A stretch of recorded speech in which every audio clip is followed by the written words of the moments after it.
Hello friends, स्वागत है आपका BSc rural higher engineering mathematics solution में। इस वीडियो में हम लोग प्रॉब्लम 2.6 का प्रॉब्लम 6 से लेके प्रॉब्लम 14 तक करेंगे। पिछले वीडियो में हम लोग 1 से लेके 5 तक कर चुके हैं। पार्ट 1 वीडियो था वो। अगर आपने उससे वॉच है तो डिस्क्रिप्शन में लिंक मिलेगा, उससे देख लीजिए। सीरीज वाइज जाइएगा तो ज़्यादा कंसेप्ट आपको क्लियर होंगे। और फ्रेंड्स, आगे बढ़ने से पहले मैं आपसे इतना ही कहूँगा, प्लीज़ लाइक कीजिए, सब्सक्राइब कीजिए, शेयर कीजिए चैनल को, जिससे जल्दी ही ग्रोथ हम भी कर पाए और आप भी हो पाए। चलिए आज का क्लास स्टार्ट करते हैं। प्रॉब्लम 6, तो इसके देखिए ऊपर हेडिंग लिखा हुआ, solve the following system of equation by matrix method. यानी 6 से लेके 8 नंबर तक क्वेश्चन जो है इसको मैट्रिक्स मेथड से हमें एक्स वाई जेड या x1 x2 x3 जो वेरिएबल दिया है उसका हमें वैल्यू निकालना है, उसे सॉल्व करना है। तो चलिए 6 से स्टार्ट करते हैं। तो फ्रेंड्स प्रॉब्लम 6 देखिए यहाँ पे, तो मैंने इक्वेशन लिख दिया।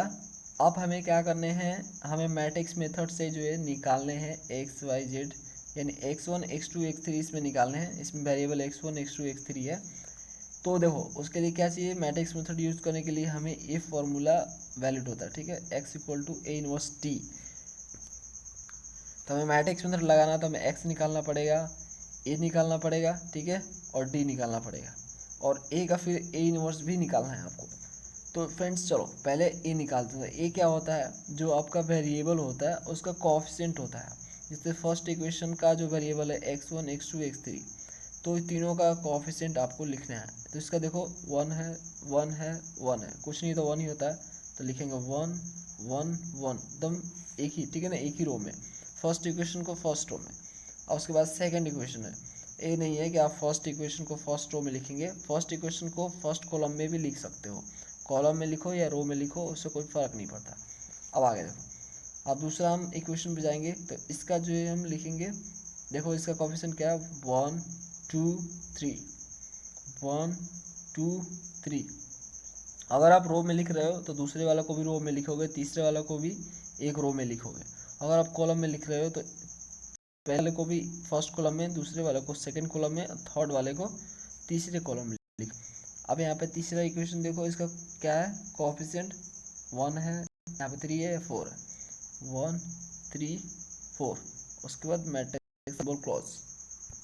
फ्रेंड्स ये कुछ और नहीं, ये A1 B1 और C1 है, और ये आपका A2 B2 और C2 है, और A3 B3 और C3 है, ठीक है। थियरी मैंने बताया आपको, तो वही हमने यहाँ पे लिखा। अब हमें दूसरे की नीड है, एक्स की नीड है, तो हम एक्स यहाँ पे लिख देंगे। एक्स क्या होता है, वेरिएबल होता है। वेरिएबल को एक कॉलम में लिखते हैं जितने भी वेरिएबल होते हैं। तो इसमें देखिए x1 x2 x3 है, तो हम लिखेंगे x1 x2 और x3, ओके। अब दूसरा फ्रेंड्स हम लिखेंगे डी हमें ढूंढना है। तो डी क्या है, डी आपका कांस्टेंट होता है, उसे एक कॉलम में बनाएंगे। तो कांस्टेंट क्या है, इसमें इक्वल के बाद वाला, ठीक है। जो कांस्टेंट होता है मतलब जो किसी का कोएफिशिएंट नहीं है, जैसे इसमें 1, दूसरे में 6 और तीसरे में भी 6, तो यहाँ पे लिखेंगे 1 6 और 6, ओके। अब इस फॉर्मूला में सेट करने के लिए, यानी एक्स का वैल्यू निकालने के लिए हमें ए इनवर्स निकालना पड़ेगा। तो ये हमारा ए है, अब इसका इन्वर्स निकालेंगे। तो फ्रेंड्स इन्वर्स निकालने का मेथड आप बहुत सीख चुके हो, ठीक है। कोई भी एक मेथड निकाल के, सॉरी, कोई भी एक मेथड लगा के आप जो निकाल लो ए इनवर्स। हम यहाँ पे डायरेक्टली ए इनवर्स लिख रहे हैं, ओके, क्योंकि उसमें हम टाइम नहीं बर्बाद करेंगे। एक ही चीज़ को बार बार करने से कोई फ़ायदा नहीं। 1 1 -1 आएगा, फिर 1 -3 2 -1 2 और -1, ठीक है। मैंने ए इनवर्स लिख दिया यहाँ पे। अब फार्मूला अप्लाई करेंगे, क्या है, x equal to A inverse T. अब यहाँ पे लिख देंगे फ्रेंड्स, x तो हमें पता ही क्या है, तो यहाँ पे लिख देंगे x1 x2 और x3, ओके। ए इनवर्स जो कि ये वाला है, तो इसे लिखेंगे 1 1 -1 1 -3 2 -1 2 -1, ओके। डी जो फ्रेंड्स क्या है, डी हमारा 166 है, तो लिख देंगे 166, ओके। अब फ्रेंड्स अब दोनों को मल्टीप्लाई करेंगे आपस में, इसको इससे मल्टीप्लाई करेंगे, तो ये देखिए ये फर्स्ट कॉलम है। अब यहाँ पे फर्स्ट रो में जाएगा, मल्टीप्लाई होकर ऐड अप हो जाएगा, फिर सेकंड में जाएगा, सेकंड रो में और मल्टीप्लाई होकर ऐड अप, और थर्ड रो में जाएगा, मल्टीप्लाई होकर ऐड अप। अब देखो यहाँ पे लिख देंगे x1 x2 और x3। अब इसको जब मल्टीप्लाई करेंगे, पहले वाले में तो देखो ऐसे हो जाएगा, ये यहाँ पे कुछ इस तरह से होगा 1 + 6 - 6 और 1 + 18 + 12 और -1 + 12 - 6, ठीक है। उसके बाद जो इसको प्लस माइनस कर लोगे अपना, तो आपका इधर 1 बचेगा, दूसरे वाले में -5 और तीसरे वाले में 5। तो अब फ्रेंड्स जो है इक्वलिटी ऑफ मैट्रिक्स ये बराबर हो जाएगा x1 = 1 और x2 = -5 और x3 = 5। यहाँ पे हम लिख सकते हैं x1 = 1, x2 = -5 और x3 = 5। ओके, इस तरह से हमें वैल्यू निकल गया।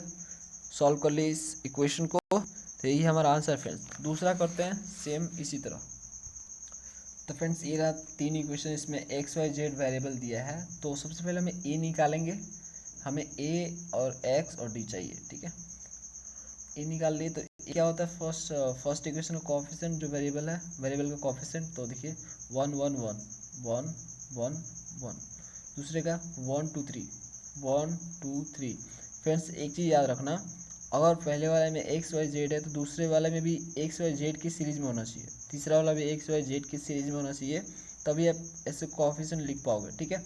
अगर मान लीजिए एक्स ही है, उसके बाद जेड है, उसके बाद वाई है, उसको आप लिखे जा रहे हो तो गलत कर रहे हो आप, ठीक है। एक्स वाई जेड का सीरीज है तो दूसरे वाला भी एक्स वाई जेड का सीरीज और तीसरे वाला भी एक्स वाई जेड के सीरीज में होना चाहिए, तभी आप उसका कोएफिशिएंट लिखना, ठीक है। यहाँ पे उसी तरह से मैचिंग चलता है, नहीं तो आंसर गलत आएगा आपका।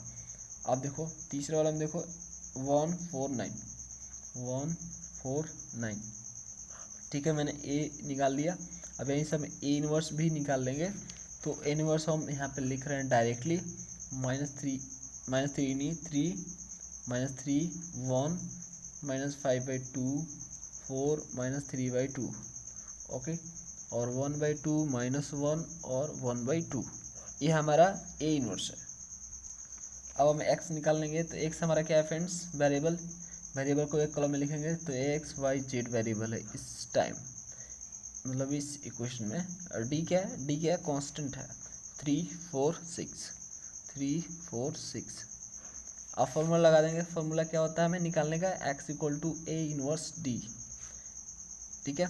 अब a इनवर्स यहाँ पे लिखेंगे और इधर हम x लिखेंगे, तो x क्या है हमारा, x y z है, ओके। और इधर हमारा ए इनवर्स है, तो ए इनवर्स हमारा ये वाला है, लिख लेंगे इसको 3 - 3 1।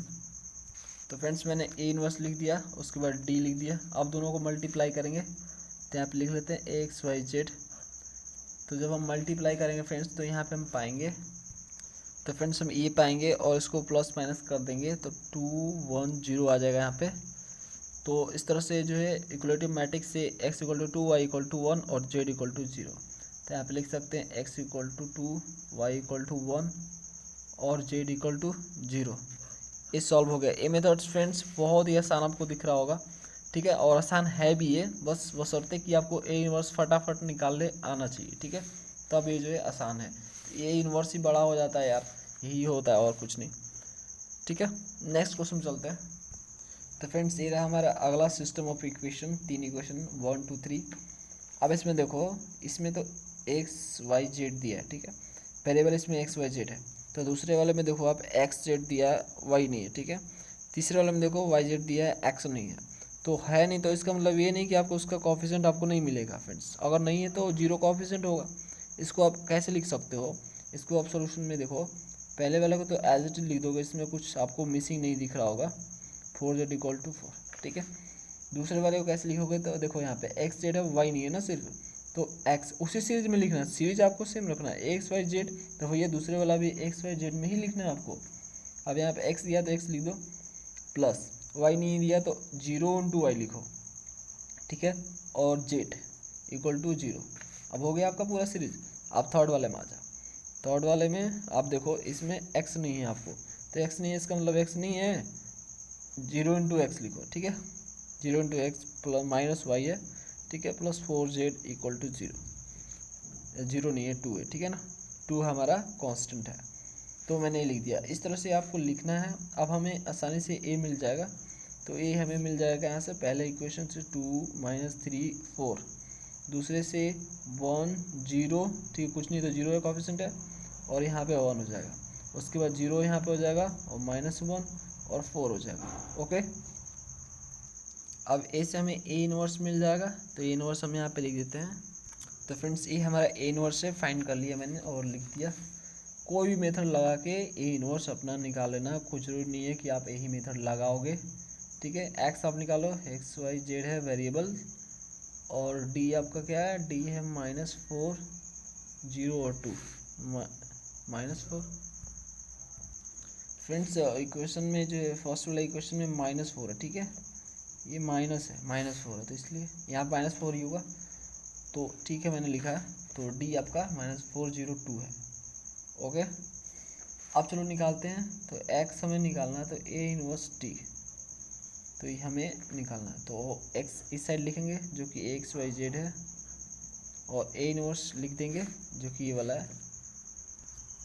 अब फ्रेंड्स मल्टीप्लाई करेंगे, दोनों को मल्टीप्लाई करके 10 से डिवाइड कर देना, या 10 से इसको डिवाइड कर दो फिर मल्टीप्लाई करो, दोनों में आंसर सेम आएगा। ओके, एक्स वाई जेड, और यहाँ पे हम क्या कर रहे हैं, मल्टीप्लाई कर रहे हैं, उसके बाद 10 से डिवाइड करेंगे। इन दोनों को आपस में मल्टीप्लाई कर लेते हैं, यहाँ पे 1/10 लिख लेते हैं।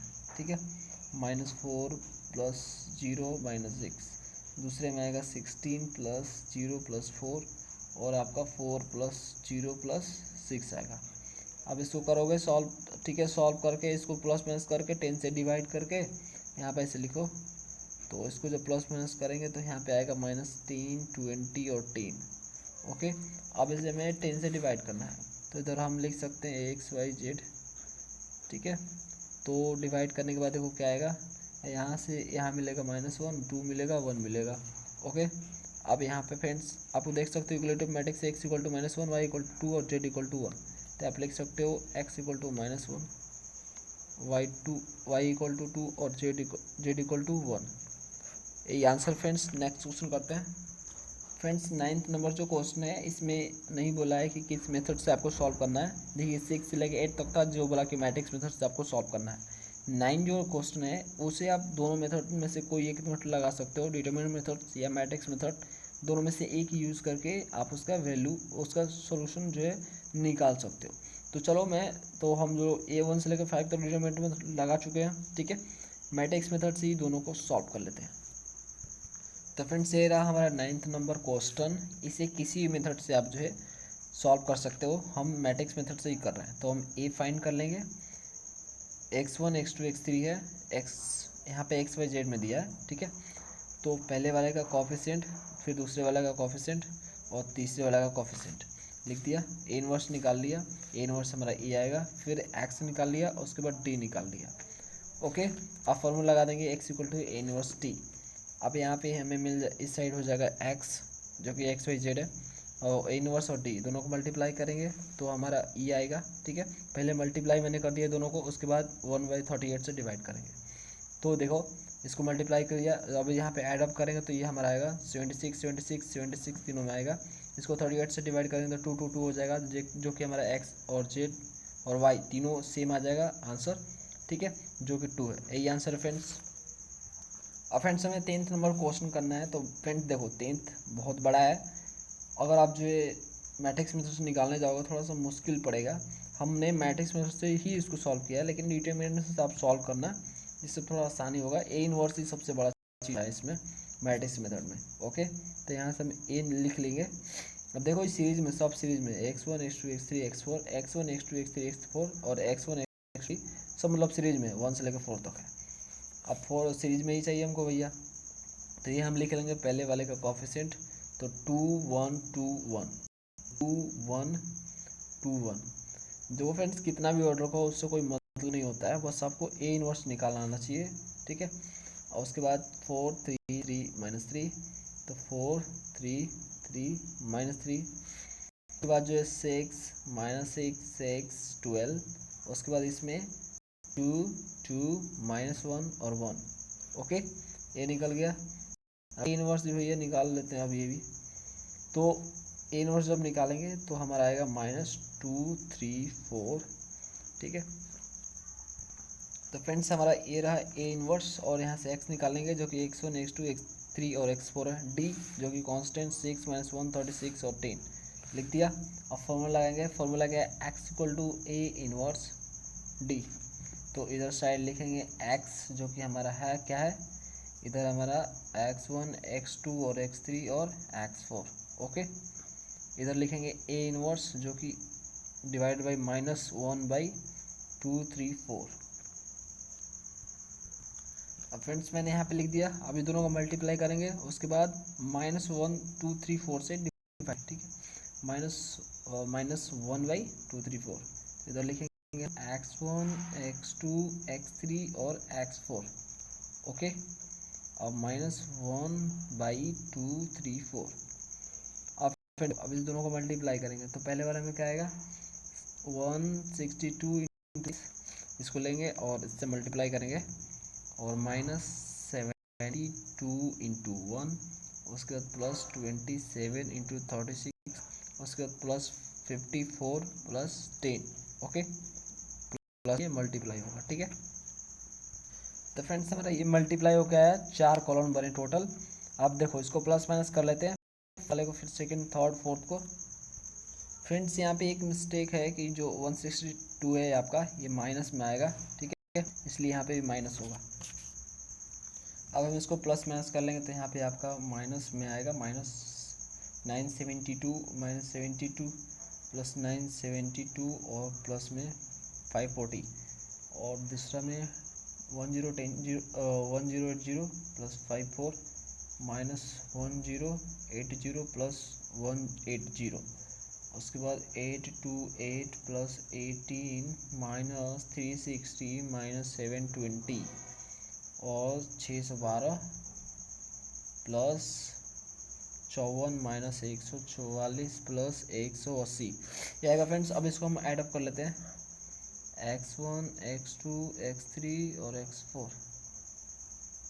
ओके, तो जब इसको जोड़ने के बाद क्या आएगा हमारा, इसको जोड़ने के बाद हमारा आएगा 1/2 3 4 1/34 से, ठीक है, -1/34 से ये यहाँ पे 468 होगा, ये दोनों कट जाएगा और 540 में से 72 जाएगा तो आपका 468 यानी 468 आएगा। उसके बाद दूसरे वाले में 2 3 4 और तीसरे वाले में -2 3 4 और चौथे वाले में 702। ओके, अब फ्रेंड्स इसको जब काट दोगे, ये 1/34 से डिवाइड करोगे सबको, तो ये आपका यहाँ पे आ जाएगा, देखो 2 आएगा, यहाँ पे 1 आएगा, यहाँ पे -1 आएगा और यहाँ पे 3 आएगा, 3 टाइम्स में कट जाएगा, सिंपली ये कट जाएगा। तो इक्वलिटी मैट्रिक्स से x1 = 2 और x2 = 1 और x3 = -1 और x4 = आपका 3 आएगा। तो यहाँ से हम लिख लेंगे x1 = 2, x2 = 1, x3 = -1 और x4 = 3। तो फ्रेंड्स हमारा ये आंसर है। मैट्रिक्स मेथड बहुत ही आसान है, बस ये है कि उसमें कंडीशन की आपको ई इनवर्स फटाफट निकालना आना चाहिए। तो फ्रेंड्स अगला क्वेश्चन पे आते हैं, 11 नंबर पे क्वेश्चन लिखा है, by finding A inverse solve by linear equation ax = b where a इतना x इतना और b इतना। यानी आपको बोल रहा है कि ए इनवर्स निकालते हुए जो है ए एक्स, यानी सिंपली जो है एक्स आप निकालो, एक्स वो बोल रहा है एक्स निकालने के लिए ए इनवर्स निकाल के। तो ए इनवर्स किस में निकलता है, मैट्रिक्स मेथड में निकलता है। ओके, तो यहाँ पे देखो आपको ए भी दे दिया, एक्स भी दे दिया और बी भी दे दिया, तो आपको तीनों का दे दिया, आपको एक्स का यानी एक्स वाई जेड आपको निकालने हैं फ्रेंड्स। तो चलो निकालते हैं ए इनवर्स निकालते हुए। तो फ्रेंड्स ये रहा हमारा ए एक्स और बी दिया है, ठीक है। देखो क्वेश्चन में इसने ये बोला नहीं है आपसे कि मैट्रिक्स मेथड से जो है आप एक्स का वैल्यू निकालो, यानी सॉल्व करो इक्वेशन को। तो आपको जो है जैसे आप नॉर्मली करते हो अपने कंसेप्ट से करो। तो देखो मैं जो दिया है उसके अनुसार ही कर रहा हूँ मैं, मतलब जो क्वेश्चन में दिया है उसके अनुसार करूँगा। तो यहाँ पे लिख देंगे अकॉर्डिंग टू क्वेश्चन, जो मैं गिवन आएगा उसको हम लिख देंगे according to question given that हमें क्या दिया गया फ्रेंड्स, तो दिया गया हमें x = b, क्वेश्चन में ऐसा लिखा है, ठीक है। अब हमें क्या करना है, अब हम क्या करते हैं, दोनों साइड में ए इनवर्स से मल्टीप्लाई करते हैं, ठीक है, बोथ साइड मल्टीप्लाई, ठीक है, मल्टीप्लाई बाई ए इनवर्स से दोनों साइड हम मल्टीप्लाई करते हैं। तो देखो ये मल्टीप्लाई प्री मल्टीप्लाई होगा, यानी आपको पहले मल्टीप्लाई करने हैं, जस्ट पहले। तो ए इनवर्स इंटू ए और एक्स, ठीक है, और इधर भी आपका ए इनवर्स होगा और बी होगा। ओके, अब ए इनवर्स आपका ये आई हो जाएगा into x, A inverse B इधर लिख दो और बी हो जाएगा आपका। आई और एक्स में मल्टीप्लाई करेंगे तो एक्स ही आएगा। आइडेंटिटी ऑफ मैट्रिक्स से मल्टीप्लाई करने पे आपका जो मैट्रिक्स होता है वो मैट्रिक्स ही रह जाता है ए इनवर्स बी। तो फ्रेंड्स हमारा x equal to A inverse B आ गया। तो हमें ए इनवर्स निकालना पड़ेगा, उसे बी से मल्टीप्लाई करना पड़ेगा, तब जाकर हमें x मिलेगा यानी वेरिएबल्स मिलेंगे।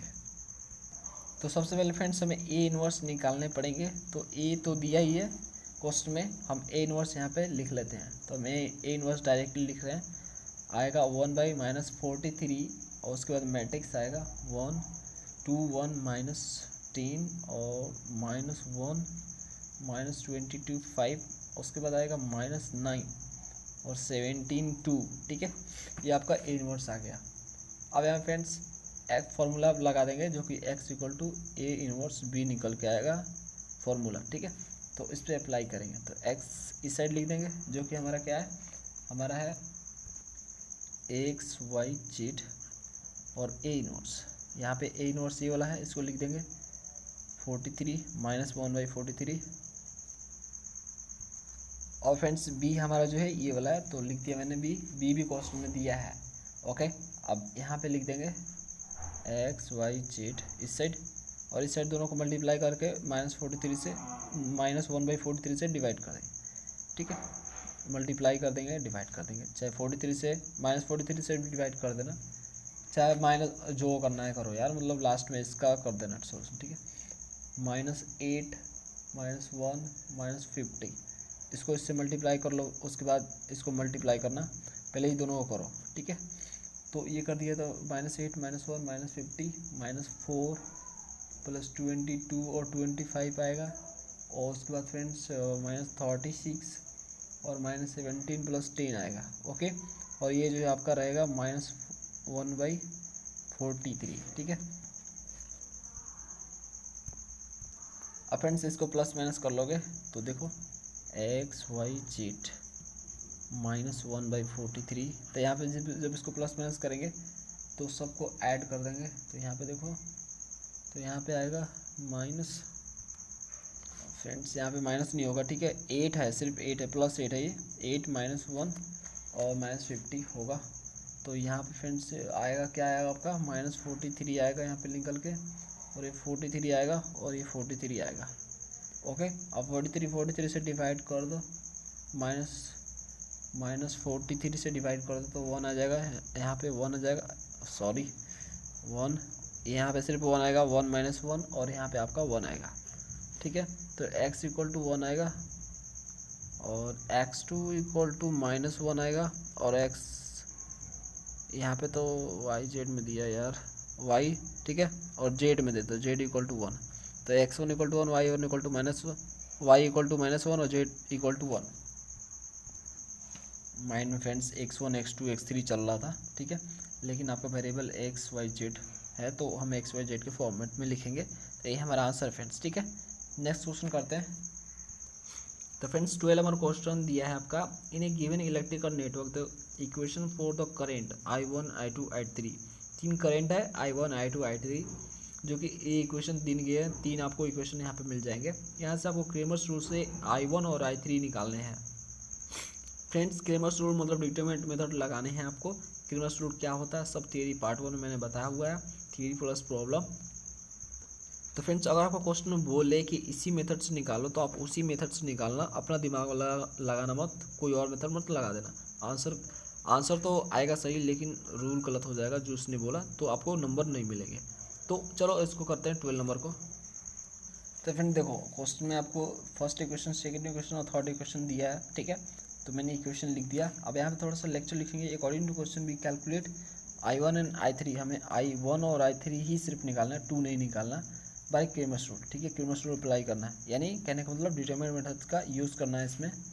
चलो, तो इसके लिए हमें पहले डेल्टा निकालना होगा। तो डेल्टा निकालने के लिए हमें लिखना होगा जो कोएफिशिएंट है, ठीक है ना, आपका जो वेरिएबल है उसका कोएफिशिएंट। तो फर्स्ट इक्वेशन का वेरिएबल का कोएफिशिएंट है, देखिए 3 1 1, तो लिखेंगे यहाँ पे 3 1 1। उसके बाद जो दूसरे का 2 - 3 - 2, तो 2 - 3 - 2। याद है फ्रेंड्स सीरीज में होना चाहिए I1 I2 I3, मैंने डिटरमिनेंट मेथड में बताया हुआ है। और उसके बाद जो 7 2 -5 है। ओके, अब इसको हम कैलकुलेट करेंगे डेल्टा मैट्रिक्स है। तो फ्रेंड्स हमें इस मैट्रिक्स को हमें यार डिटर्मिनेंट में लिखना था, ठीक है। लाइन सिर्फ खींच देना, ये मत बनाना, ये जो है ना बनाते बनाते आदत हो गया मेरे को, ठीक है, इसलिए मैं मैट्रिक्स बना देता हूँ फट से। तो ये लाइन खींचने की भी जो है बार बार ये हैबिट्स नहीं है, क्योंकि अभी हमने सॉल्व किया ना मैट्रिक्स वाला से, इसलिए माइंड में ये चल रहा था। तो इसको खींच लो लाइन, सिर्फ डिटर्मिनेंट निकालना इसका। तो डिटर्मिनेंट जब इसका निकालोगे तो आपका डेल्टा इक्वल टू यहाँ पे 78 आएगा। ओके, तो पूरा का डिटर्मिनेंट आएगा 78। अब फ्रेंड्स हमें I1 निकालना है, तो I1 निकालना है तो हमें लिखेंगे यहाँ पे 1/78 डेल्टा होता है जो कि, तो यहाँ से लिख देंगे। फिर देखो लाइन खींच रहे हैं, ठीक है, तो यहाँ पे सीधे लाइन खींचेंगे, डिटरमिनेंट में लगा रहे हैं भैया हम। अब देखो हमें I1 निकालना है, तो I1 का जो कोफिशिएंट है जो कि देखो 3 2 7 है, तो ये तीनों को गायब कर देंगे। इसके जगह क्या लिखेंगे, इसके जगह फ्रेंड्स ये लिखेंगे कांस्टेंट वाला 8 -5 और 0, ठीक है। तो यहाँ पे लिखेंगे 8 -5 और 0, और बाकी जो कोफिशिएंट है उसको रहने देंगे, ठीक है। ये मैंने आपको मेथड में बताया हुआ है, आप समझ रहे होगे अच्छी तरह से। ओके, लाइन खींच दिया। अब पूरा का डिटरमिनेंट निकालेंगे, डेल्टा का वैल्यू पता है आपको 78 आएगा। तो I1 इक्वल टू 1/78, और पूरा का फ्रेंड्स यहाँ पे डिटरमिनेंट हम निकालेंगे, ठीक है। तो यहाँ पे आएगा निकल के आपका 117, ठीक है, 117। अब इसको काट देंगे पॉइंट में है भले ही, तो 1.5 आएगा ये, ठीक है। तो यहाँ से I1 निकल के आ गया, I1 यहाँ पे लिख देंगे 1.5। ओके, उसके बाद I3 फ्रेंड्स निकालेंगे, तो I3 यहाँ पे देखो I3, तो ये फ्रेंड्स जो I3 है ना, I3 ये I3 का कोफिशिएंट इसको गायब कर देंगे। ये 1 -2 और -5 को इसकी जगह हम फिर से लिख देंगे कांस्टेंट को 8 -5 0। तो लिख रहे हैं यहाँ पे हम 3 2 7 1 -3 2, इसको I3 रहने देंगे जो कि I1 का कोफिशिएंट है, ये I2 का। I3 की जगह लिखेंगे कांस्टेंट जो कि 8 -5 0। अब इसका हम निकालेंगे जो कि 1/, यहाँ पे डेल्टा होता है, ठीक है। अब इसका हम डिटरमिनेंट निकालेंगे, तो फाइनली हमारा क्या आएगा, यहाँ पे डेल्टा का तो वैल्यू 1/78 हो गया, और ये 95 आएगा, 195। इसको काट दो पॉइंट में आए वाले ही, तो 2.5 आएगा। तो यहाँ से फ्रेंड्स हमें I1 मिल जाएगा 1.5, और हमें I2 भी मिल जाएगा, यहाँ से 2.5 मिला, ठीक है। I3 नहीं निकालना था इसलिए नहीं निकाला, I3 है ना, ये I2 थोड़ा ना है, I3 है, तो हमें I2 नहीं निकालना था। तो ये हमारा आंसर फ्रेंड्स। अब फ्रेंड्स देखो 30 number question, using the loop current method on a circuit the following equation are obtained.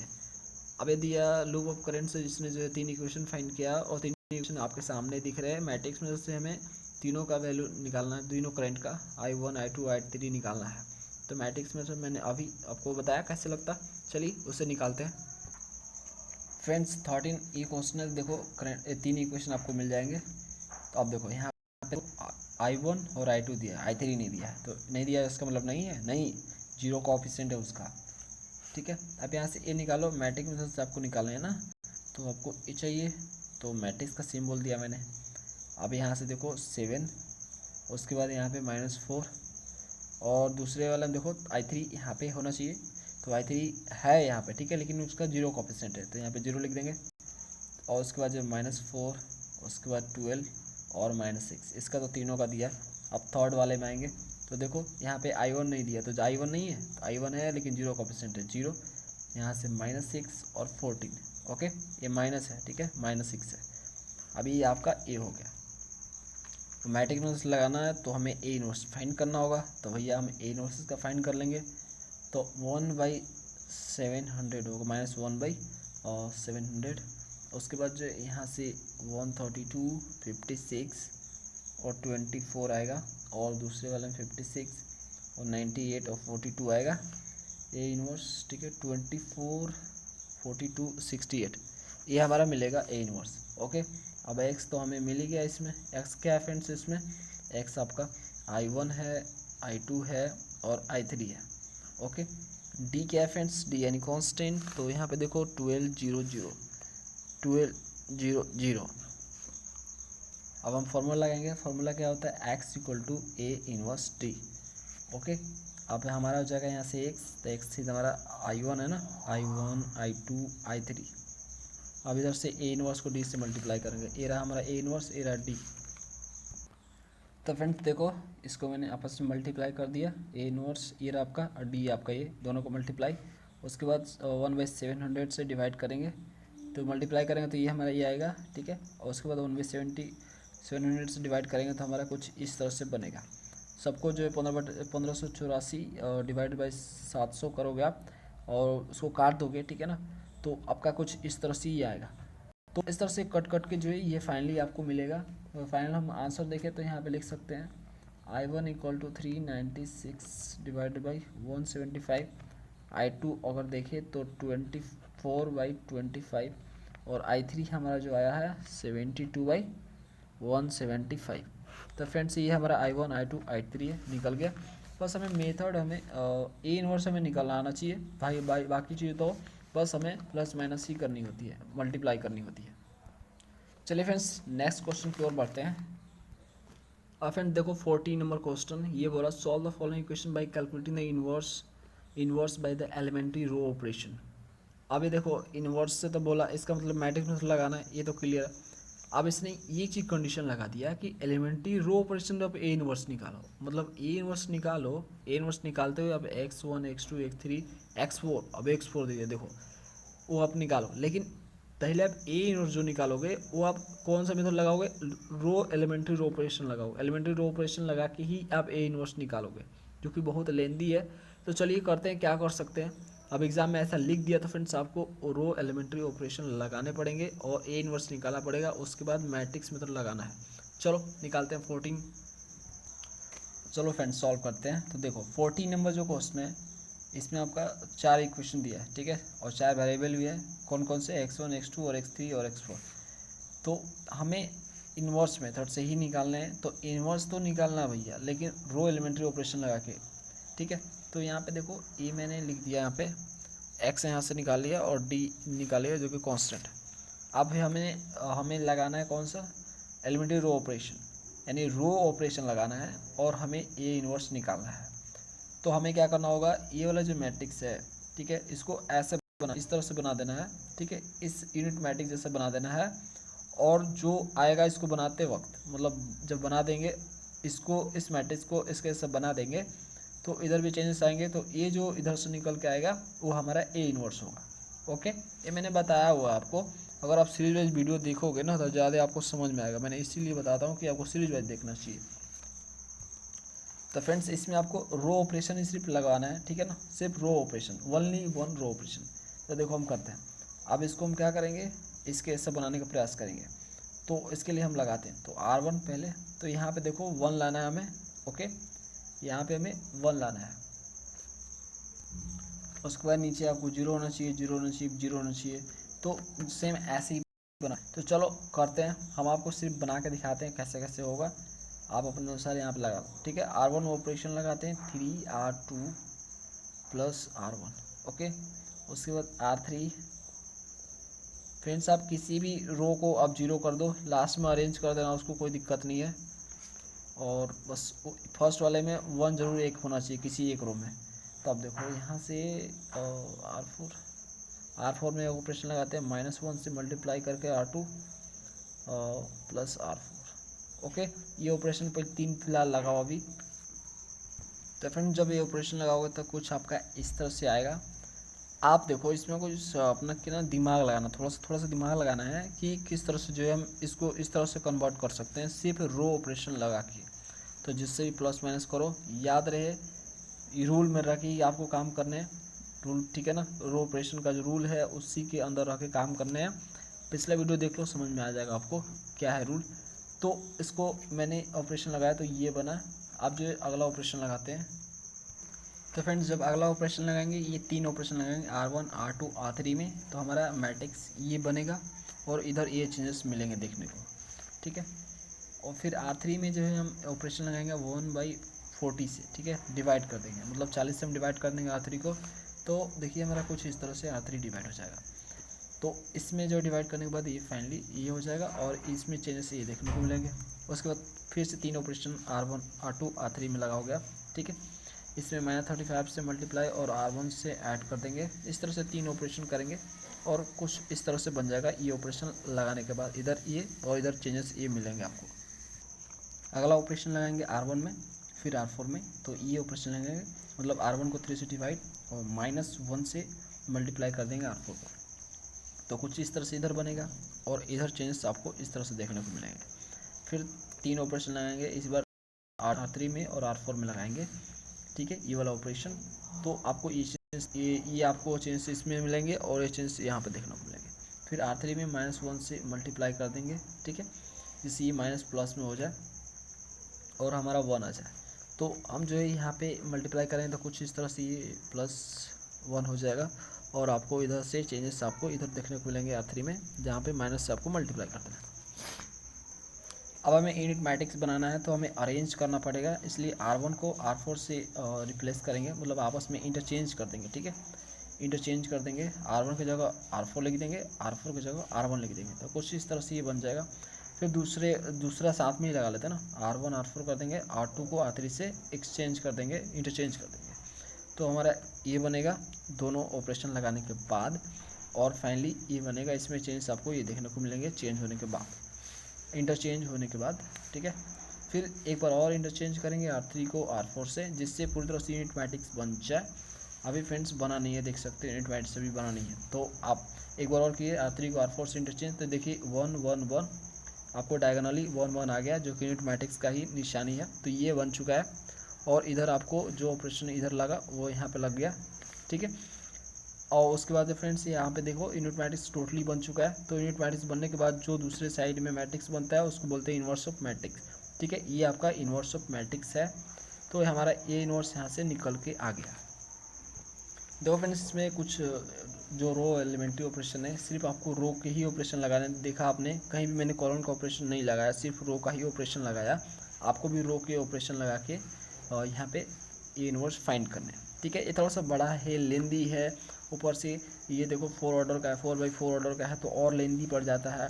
तो कैलकुलेशन थोड़े करने पड़ेंगे, ये बहुत मुश्किल से कम क्वेश्चन आते हैं, अगर आते हैं तो आपको ऐसे करने ही पड़ेंगे, ओके। ए इन्वर्स निकल गया। और फार्मूला लगा के हमें x1 x2 x3 x4 निकालने हैं। तो फार्मूला हमारा काम करेगा x = a इन्वर्स t, ठीक है। x1 x2 x3 x4 x है हमारा, और यहाँ से ए इन्वर्स निकाल लिया। और यहाँ डी फ्रेंड्स, ठीक है, डी यानी कांस्टेंट। तो क्वेश्चन में कांस्टेंट दिया है, तो यहाँ से हम जो दोनों को मल्टीप्लाई कर देंगे आपस में, तो कुछ इस तरह से ये बनेगा। उसके बाद आपस में इसको प्लस माइनस करेंगे, तो ये देखिए यहाँ पे ऊपर वाले में 2 और दूसरा में 5 और 0 और 2 4/5 आएगा थर्ड में, ठीक है। तो यहाँ से आपका x1 2 आ गया, x2 1/5 और x3 0 और x4 आपका 4/5 आ गया है। तो इस तरह से फ्रेंड्स पूरी तरह से कंप्लीट सोल्यूशन मिलता है आपको 2.6 का। इस वीडियो में हमने कंप्लीट कर दिया, 14 क्वेश्चन था, टोटल 14 कर दिया। फ्रेंड्स सारे वीडियो को एक करके आप देखा करो, जिस सीरीज वाइज में चलो, आपके लिए बेटर रहेगा, ज़्यादा समझ में आएगा। और फ्रेंड्स प्लीज़ सब्सक्राइब कीजिए, ठीक है। नेक्स्ट वीडियो मिलते हैं नेक्स्ट टॉपिक के साथ। Thanks for watching.